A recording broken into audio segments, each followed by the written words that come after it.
Okay, so we have a repair here on the rear slope. As you can see, I have my tripod there. I'm the only one on the roof. So we're going to be doing the repair right here. It's 51 degrees today.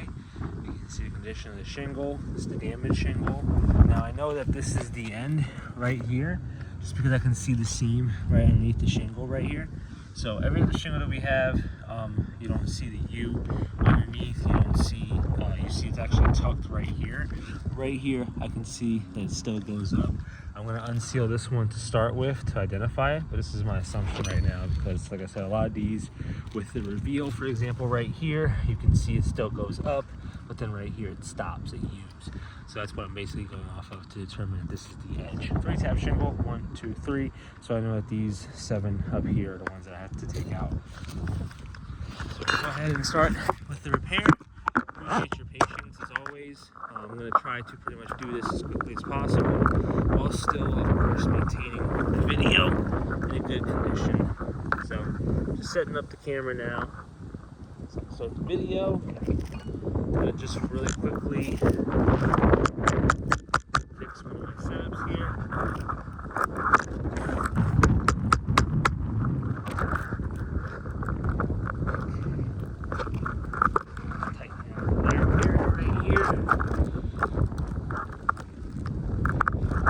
Again, thank you for your patience as always with the video when you're by yourself again on these roofs. I gotta kind of just work what I got with what I have and just go off of that. Okay, just try to go here again. Thank you for your patience. And there we have it. So we're good to go. I'll go ahead and start the video now with everything. Check in, like I said, periodically, just to make sure that we are still recording. Thank you for your patience. Still recording here. Just making sure I'm going to shift the phone to the left. Perfect. So, there we go. Let's see everything here. Okay. So, good to go. Starting off, tools that I'm going to be using. Just a standard crowbar. Just make sure you guys can see me. Yep, standard crowbar,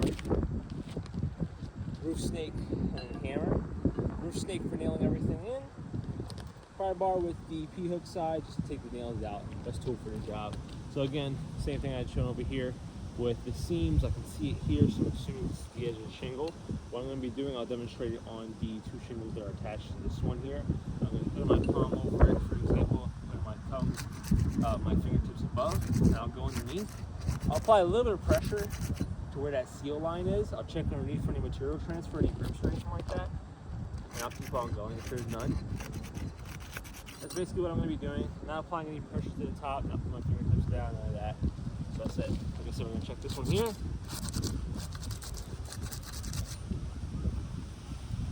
This is right where the seam is. It goes straight up, just like I said, so it's the edge of the shingle. Again, palm down, fingertips up always. Check underneath.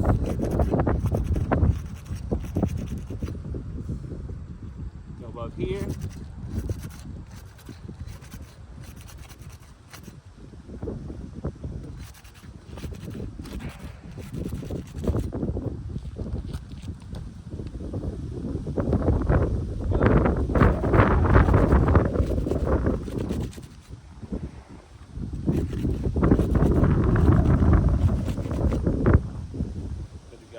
So everything is good, no material ribs, no transfer, none of that. To make sure we're still recording here. Yes, we are. The tripod is still good to go. Again, like I said, being the only one on the roof, I'm just trying to kind of troubleshoot everything as it's happening.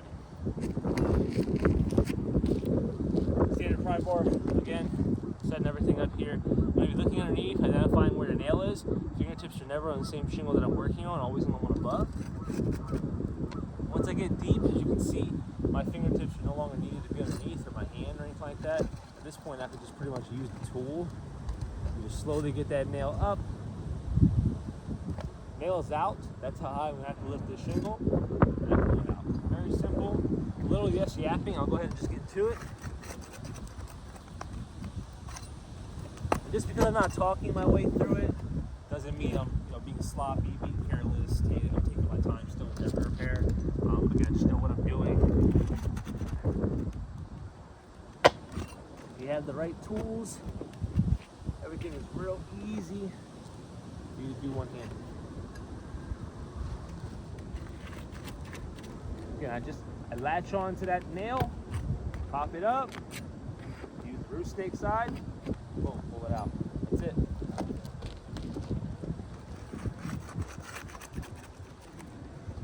Same thing with the top shingles. I might do a little 2-on-1 on the smooth side.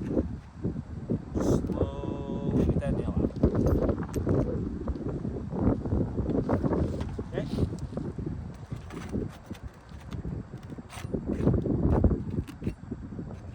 Again, once I'm able to latch it with the P-hook side, I kind of just let it do its thing. I mean, it's made like this for that reason. I really don't need to use two hands at that point. I don't need to lift the shingle anymore.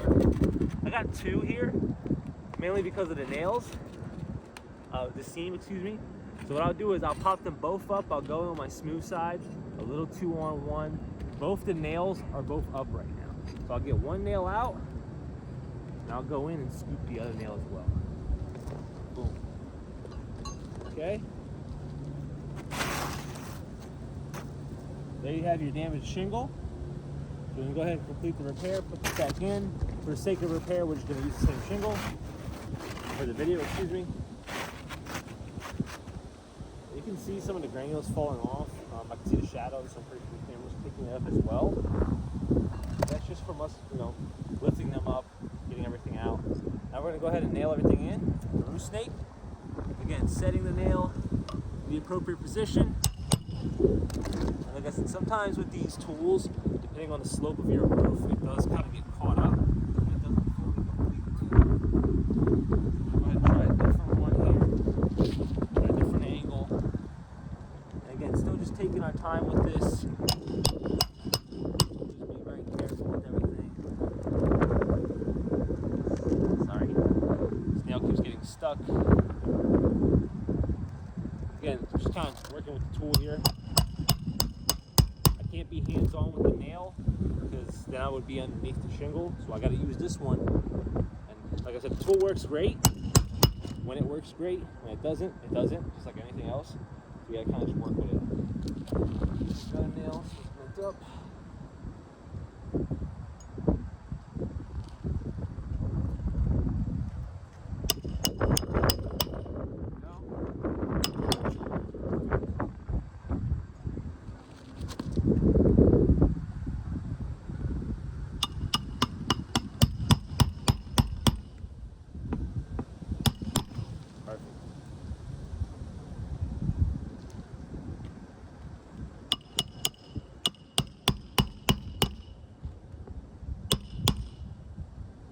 Go, top row now.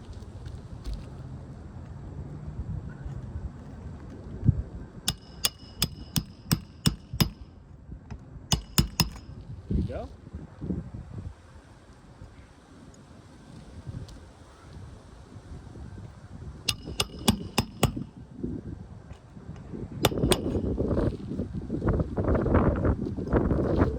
Got the two seams here if you remember. Set one nail, grab another nail, and come right in with it as well. Do it at the same time. It makes everything so much easier. Not to mention quicker. Most importantly, though, I don't have to worry about the shingle staying up too high or high at all. Too long, just what I want. So we're good here. Bring you guys in, show you the results of the repair itself. Take my chalk here, my blue chalk. Original shingle is this one. I'll put O for original. And then this right here, see what's already happening with the shingles post repair. Some pretty severe damage, creasing, ripping. I mean, this roof is really in no condition. It's a clear fail.